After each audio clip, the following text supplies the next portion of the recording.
Good evening and welcome to another edition of Rarer Hot Wheels, and from a pyjama clad me. It's quite unusual to see me in pyjamas. Well, actually it's not. Most of the t-shirts you see when I'm doing these intros to the videos are actually me in pyjama t-shirts. So there we go, totally chilled. Anyway, Happy New Year for 2020, and let's hope it's a good one. This last 2019 has been a cracking year for me. I've been the happiest I've ever been, and certainly shown you quite a lot of rarer Hot Wheels and some pretty normal ones as well, but it's basically what's in my collection. There are maybe several thousand more carded cars to go through, so you've got me stuck with you for the next couple of years at least. Plus I would say there's approaching maybe 6,000 or 7,000 unsorted things that I've found at a boot sale. Matchbox, Corgi, Dinky, you name it, it's there.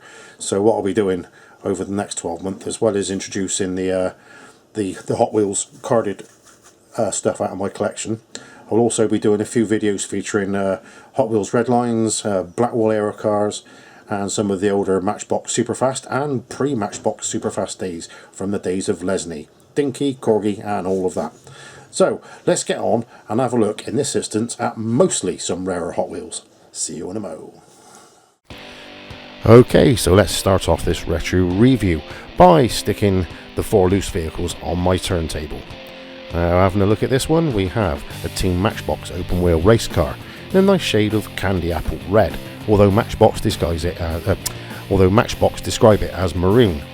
Now, this is a reasonably detailed car for its age, and features fuel filler caps on the side pods, a driver, steering wheel, and on the engine at the back you've got 2 sets of headers and all the induction stacks on the top of the block. Now, back in the old days, before tampos were used, tampo being the process to apply the car's markings, they used to use paper stickers, and they usually wore off in the rain or in the bath and didn't last long. Well, this one, despite the fact that it is at least 40 years old, still has the sticker intact on the front. It's not in mint condition, but it's not far off, just a few knocks on the corners. But all in all, a nice little car that ran from 1973 through till 1982. And this one, judging by the maroon colour, which is sadly the most common, ran from 73 through till 77.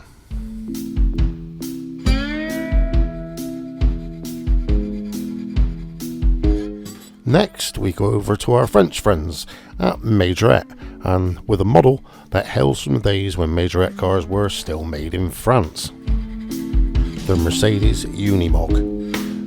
The Majorette Unimog ran initially from 76 till 1982, then it was reintroduced in 1992 and ran through till 2006, with this one being a 1979 model of the snowplow version, which was determined by the body colour and the Zamak and white plastic underside and wheels. Sadly, this one's missing the snowplow blade and the bed cover shell. As I said, there were other versions of the Unimog, including a fork truck and a military vehicle.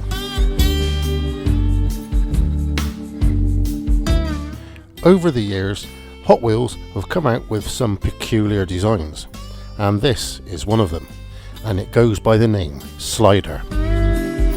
And it comes from a subset of cars called Torpedoes.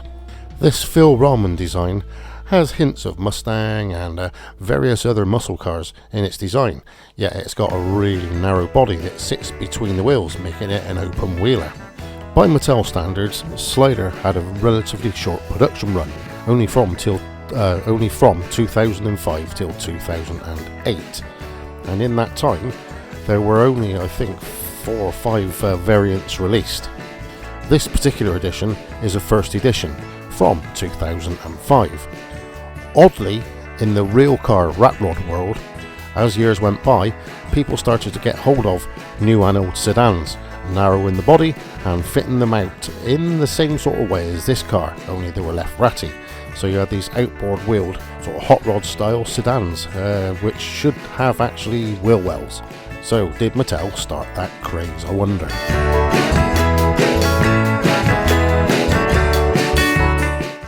The last of our loosies is this, the 70 Plymouth AAR Cuda, as it is known by Mattel, or 70 Barracuda.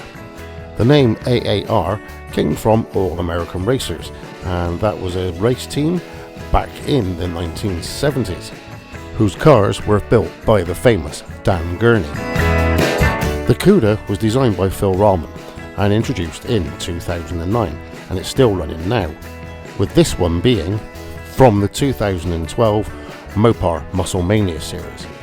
Now, pink is an old colour from Mattel. Initially they didn't want to produce it back in the 60s when it first came out, as they decided it was a girl's colour and boys wouldn't want it. But over the years, many have come out in pink, because pink is quite a cool colour for modified cars, and it's not just for girls.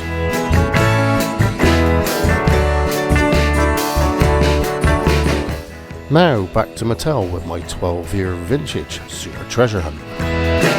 Going by the name of Drift King, it was designed by Mark Jones and introduced in 2007. This version is the Super Treasure Hunt from 2008, Hot Wheels 40th anniversary year, and it differs from the regular Treasure Hunt in the fact that it's got Real Rider 5-spoke wheels on it, which look remarkably like chrome-plated Astros. A version of this has been released nearly every year since its 2007 introduction, but to me it looks like some kind of radio-controlled buggy. That's not to say I don't like it, because I do. It looks pretty cool, especially on those Astro-style wheels. This next casting, the 2016 release of the 73 Pontiac Firebird, has been included for no other reason than I used to own one. Yes, it's not old, but in that teal colour, what a nice looking car it is.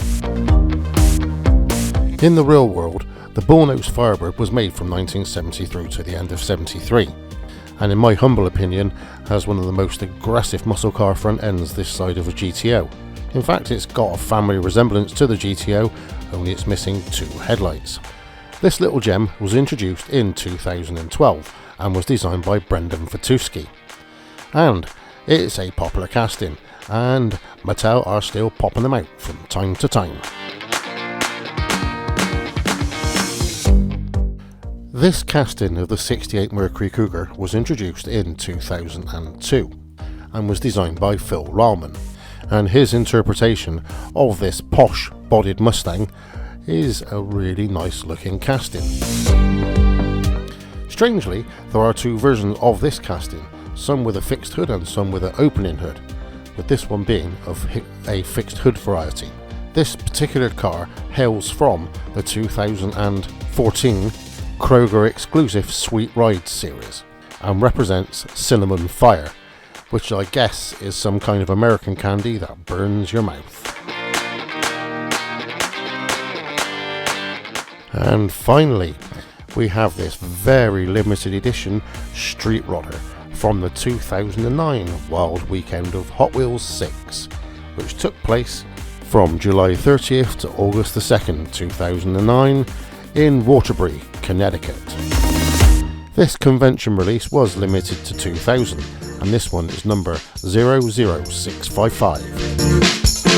Street Rodder was designed by Larry Wood and introduced way back in 1976, which means this year it's been in production for 44 years.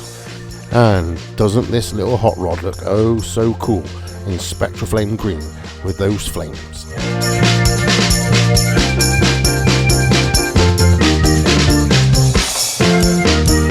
Well, that's all for now, folks. Thanks for watching, and don't forget to check back soon to have a look at these 48 Blackwell era cars from the 70s and 80s, and we're going to start a new small series of shows and go through them bit by bit. Take care and see you soon.